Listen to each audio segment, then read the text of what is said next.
listeners, kumusta na kayo? You are listening to Project Kaligkasan, a 3-episode student initiative podcast dedicated to Philippine nature and wildlife. Each week, an expert from the respective field will discuss and give insights on biodiversity and environmental protection. I am Kayla Tiangco, and with me is Zaraya Buena. We will be your hosts for today's episode. Project Kaligkasan is in partnership with UP Association of Biology Majors and is brought to you by the Ateneo Environmental Science Society. Ready na ba kayo? It's now time to get some deeper insights on how the government responds to the needs of the country on biodiversity and environmental protection, especially at the Quirino protected landscape. For this episode, we were able to get the response of Forester Reynaldo Gutierrez of the Protected Area Management Office, or the PAMO.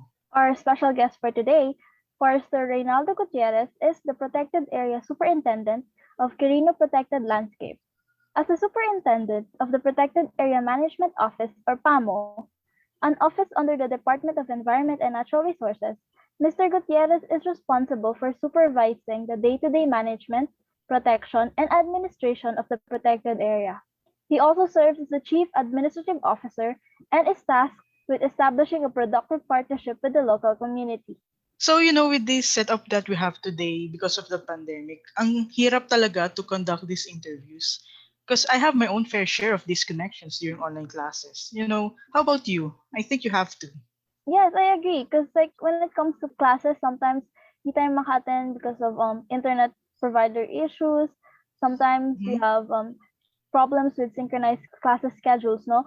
And dito sa project na to, we had to connect to someone from Quirino province. And fortunately for us, we were able to get a response from Forster Paso. He is a representative, as I've mentioned kanina, of PAMO. And he's able to share with us his knowledge and experiences as the Protected Area Superintendent today. Yes, that is right. Very grateful ako that we have this opportunity.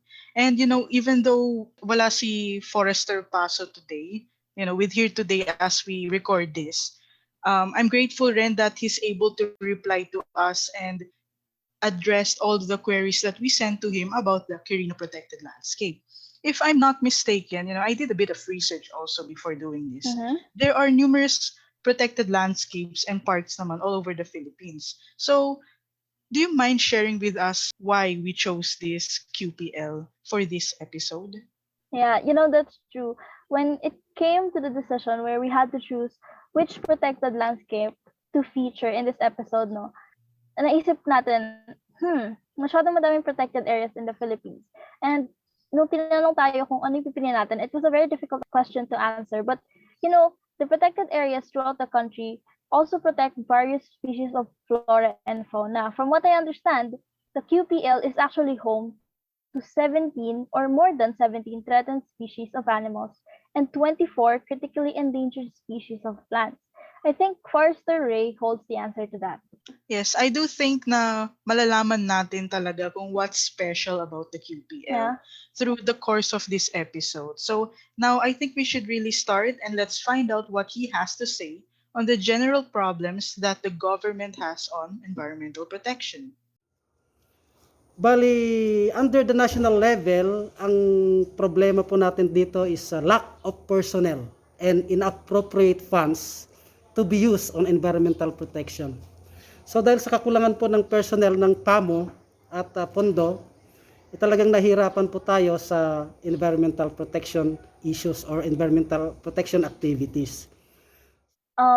Tama. You see, we feature QPL not just because we wanted to see kung ano yung current standing ng QPL, but we want to dive deeper kung anong issues na kinakaharap ng QPL ngayon. And as mentioned by Forster Gutierrez, sabi nila, right now, talagang may lack of personnel and inappropriate funds that they are experiencing, especially since pandemic. Most of them, I think, are working from home, and talagang kulang sila sa environmental protection issues and protection activities, as he said.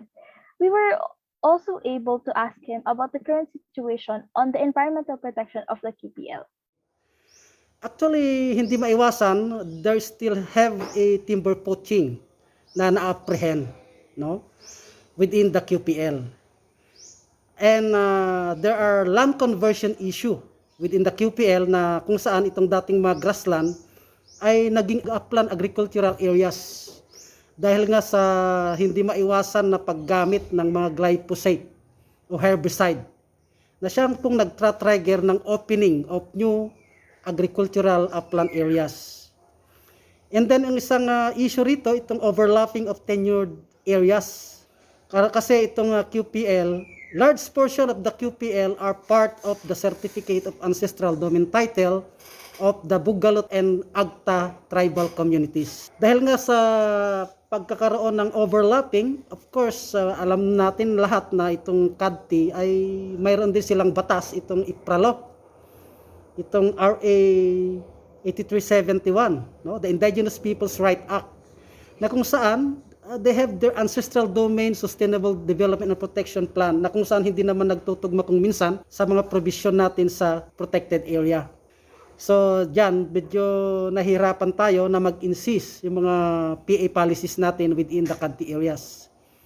And of course, may mga CBFM areas within the QPL. Mabuti itong mga CBFM POs kasi mga programa rin ito ng DENR. So at least they serve as our supporting arm in the implementation of the CBFM program, no? And of course, ang nakikita natin na isang issue dito, itong dapat talaga itong strict protection zone ay ma-delineate on the ground para hindi na pasukin ng mga tao. Yeah, so anong masasabi mo? There are so many problems pala, and we see it from the outside and akala ko lang it's just like, ay, hindi nila nagagawa ng maayos. It's hard rin pala. That's true. As in, like, it's very good na early in this episode, nakikita na agad natin na kung ano yung problema. Kasi, of course, I'm pretty sure marami sa ating listeners tonight, hindi sila familiar with QPL. Okay? Some, I think, first time nilang maririnig yung QPL. And even yung protected landscape na term or na idea, no? And minsan na-view natin yan when we hear protected landscape na maisip lang natin, okay, it's a closed area na madaming diversity and that's it. Pero we have to look into the administrative part ng protected landscape, particularly QPL. And makikita natin na nagkakaroon ng problema because we have a lot of issues that are left unresolved or marami pang mga issues na kailangan ng focus. That's why we're doing this tonight, diba? Yes, especially with what he mentioned dun sa tribal communities. You know, we cannot like leave the other one behind because we should recognize rin na they are ancestral domains and they have rights over that. Yes. Pero at the same time, ang hirap rin naman na baka yung mga species doon ay left unprotected. Mm-hmm. It's not just okay, protected landscape, mag-establish ka ng laws to protect it, and that's it. Hindi ganun, no? It's a complex thing. Yes, I agree with that.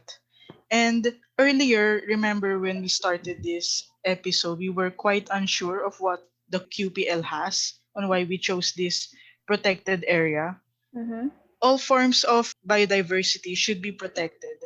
But upon asking Forester Paso on the species, being protected at the QPL, and whether there are any that needs monitoring because of the high risk of endangerment.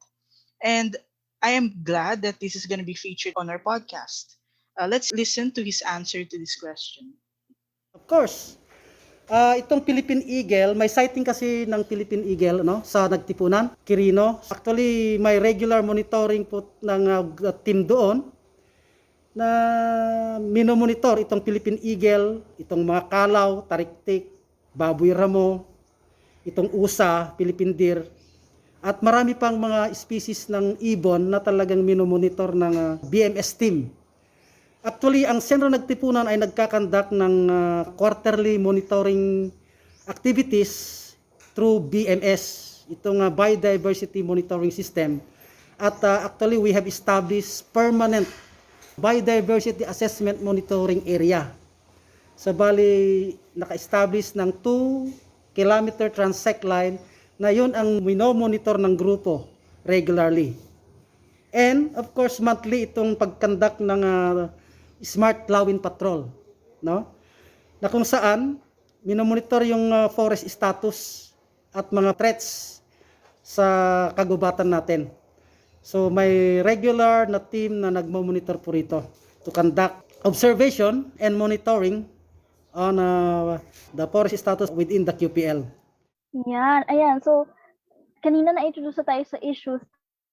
This time naman, pinakita sa atin ni Sir Paso yung first, yung diversity na meron sa QPL, no? No, sinabi niya sa atin about the Philippine eagle. May sightings doon ng Philippine eagles doon and other fauna, no? We have the kalaw, tariktik, baboy ramo, different bird species, usa, Philippine deer, di ba? And not just that, in-introduce na rin tayo sa mga current policies and projects na ginagawa nila. So, narinig natin yung about sa BMS, the Biodiversity Monitoring System, and yung Smart Plowing Patrol, di ba? But remember guys, we have just scratched the surface. Later on, we will still learn so much about QPL with Sir Paso. So we will be right back to discuss the present policies and projects of the LGU and non-government organizations as well on QPL. So that's going to happen after the short break. This month, the University of the Philippines Association of Biology Majors, or UPABM, will be launching its donation drive entitled Kaligkasan to provide school supplies to scholars from Balara Junior High School. To support our cause, we invite you to join our raffle draw for only 20 pesos per entry and get a chance to be one of 28 winners of vouchers from Clean Canteen. Simply go to tinyurl.com/balikhandog and upload your proof of donation there. Who says we can't be environmental leaders in the new normal? Together, let's brave new waters with the Ateneo Environmental Science Society, the premier environmental student organization of the Ateneo de Manila University. We are all about protecting the environment, rain or shine. So, what are you waiting for?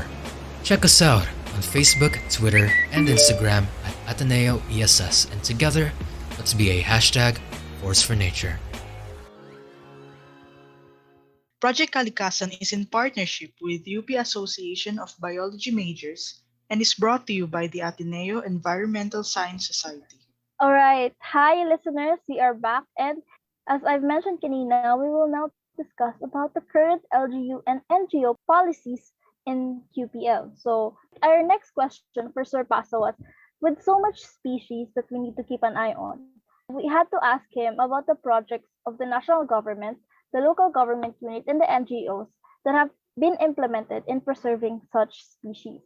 Nandito yung programa natin na NGP and ENGP, itong National Greening Program or itong Enhanced National Greening Program, na kung saan ang ating mga community, mga rural community people ang ating partners and even LGUs sa pag-implement ng programa. At mayroon din po tayong cave assessment and monitoring na kung saan ina-assess natin itong mga kuweba as per Republic Act 1972, no? At para ma-determine natin kung pwedeng i-propose for ecotourism site or whatever classification po, kasi may tatlong classification ng cave, itong class 1, class 2, class 3. Itong unang classification talagang restricted po yan ng pag-entrance, no? Pag-enter. Dapat talagang hindi po recommended for ecotourism site. Itong class 2, may mga portion na dapat talaga totally closed at may portion naman na pwedeng open for ecotourism. At itong class 3 naman na kuweba, ito yung talagang napaka-advisable na i-propose naman for nature-based enterprise project. No? And then we have watershed protection and conservation project within the strict protection zone ng QPL. At of course, we conducted enrichment planting using endemic species sa mga restoration areas. So mayroon po tayong mga NGOs na tumutulong, itong CFFQI or Community Forest Foundation of Quirino at itong Sustainable Environment for Rural Development Association na kung saan itong SERDA ay nakabase sa academe sa Quirino State University. At itong CFFQI ay nakabase naman sa PLGU. Both the NGOs are being supported by Forest Foundation Philippines. No, bali ang pondo nila ay from Forest Foundation Philippines. Bali ito sila ang ating ang katulungan sa pagka-capacitate, i-strengthen sa mga CBF MPOs. Thank you, Sir Paso. I didn't know that meron pala silang plano na gawing ecotourism site. I think that's a really great idea para, preserve and protect. Parang hitting two birds with one stone. Preserve, protect, but also parang in-advertise din nila yung tourism, right? Yes, and the country talaga heavily relies on tourism. Kaya ngayong pandemic, it's a big blow to our economy. Tama. Pero alam mo yung takeaway ko talaga dito is yung community involvement, no? I think nabanggit na Sir yung kanilang project with the rural communities within the area. So I think maganda yun na na-involve yung community. Especially itong project na to kasi 'di ba? This is for our NSTP class. And I think yung isa talaga sa pinaka malaking contribution na kaya natin gawin is be involved in projects especially like this, no? So magandang pakinggan na meron silang projects na based sa university, no? Quirino State University, meron silang projects with the people in their community. So, yun yung takeaway ko. Yes, I agree kasi we have to invite other people, lalo na nabanggit niya na they lack personnel and sa budget allocation. So, I think the best way to compensate for that, for now, syempre, I think we should really add the budget to protecting this, is to volunteer or to have other people na talagang active dito sa QPL. Alright. And since you mentioned that, about being active, we also asked rin pala to Forester Paso about the role of students and the people living in the community in helping address the problem of the QPL. I also asked for any instances where students like us contributed to the environment protection of QPL. Actually, ang Penro Quirino ay bali nag-deputize po ang DENR ng ambassador, no? Mga estudyante from Quirino State University na environment ambassador. Sila po ang ating mga katulungan sa SEPA, sa Continuous Education and Public Awareness sa pagkandak ng IEC. Tumutulong sila para ma-educate ang kanilang kapwa estudyante at even itong mga rural communities, ano? And itong mga CBF MPOs naman, as I've said, they are our partners in the implementation of different programs and projects of the DENR. No? Kasi there are 27 CBF MPOs within the Quirino Protected Landscape. So, sila po ang ating partner sa mga programa po ng DENR within the Quirino Protected Landscape. So, ayun no, nabanggit niya, grabe, 27 civic NPOs within the QPL. So that's a great number, I think. So I'm very hopeful sa kalagayan ng QPL and sa future kalagayan niya. Also, gusto ko din yung ambassadorship nila, no? Parang maganda yun na you're putting the students in the spotlight to advocate for QPL, di ba? Napakagandang initiative. Especially since tayo rin ang magiging responsible in the future for this species. Exactly. So, as a final question, no, since you've mentioned future, we also asked Sir Paco, no, what can be expected for the QPL in the next maybe 5 to 10 years, no, with the current efforts from the different sectors of the community? Actually, through PAMB, itong Protected Area Management Board, we want to strengthen collaborative management arrangement with all other sectors, no? With all other sectors and stakeholders. So, sa pamagitan ng collaborative partnership, ay mas maging epektibo ang pagprotekta, pagkonserba ng ating mga natural resources within the QPL. Now, we want also to promote and well-manage nature-based enterprise project within the QPL. Dahil nakita natin na sa pamagitan ng ecotourism project, na pro-promote yung area at the same time na co-conserve yung ating mga biodiversity. Kasi may mga protocols, may mga system po na sinusunod tayo diyan. Unfortunately, dahil nga dito sa pandemya, talagang natigil po yan.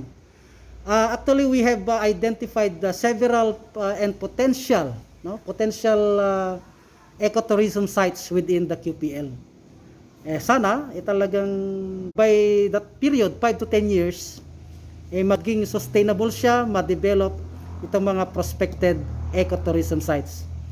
And generally, ang objective po natin sa QPL, of course, is biodiversity, conservation, and protection. And of course, sustainable development and management of natural resources within the protected areas. So, ayun, we already asked all our questions kay Forester Paso and Yeah. Ano yung mga takeaways mo from this whole episode? feeling ko nga parang ang ikli Parang ang dami ko pang gustong tanungin sa kanya. Oo no? Parang kulang yung oras, pero at the same time, parang ang dami kong natutunan. True. Lalo na about the projects that the national government or LGU or NGOs are already doing right now. And lalo na they're trying to enhance it further. Tas may foresight pa kasi they're thinking about the future, di ba? Gusto ko yun I want to shed light on that. Yung plan nila for the future na they want parts or maybe whole parts of the QPL to be ecotourism sites from 5 to 10 years from now, di ba? Yung keyword doon is they want these sites to be sustainable. I like that word, sustainable. Yes, sustainable kasi it's not just about the business. You know what, with Boracay and everything na dati ay ang daming trash, we have to be able to use it and at the same time protect it. Yeah. And again, I will just echo what Sir Paso said, yung pinaka-last words niya for this interview. No? Sabi niya, ang pinaka-objective natin for QPL, of course, is biodiversity conservation, that's one, and protection, sustainable development, and of course, the management of natural resources within the protected areas. I agree. The last part, it really covered everything na goal natin para sa episode na to, sa podcast nito, di ba? Actually, sa project na to, it's very good, no? Na nag-align yung visions natin. I like that. I agree. And with that, I would like to grab this opportunity to say thank you to Forester Reynaldo Gutierrez for sharing his time and knowledge with us today despite the circumstances, no?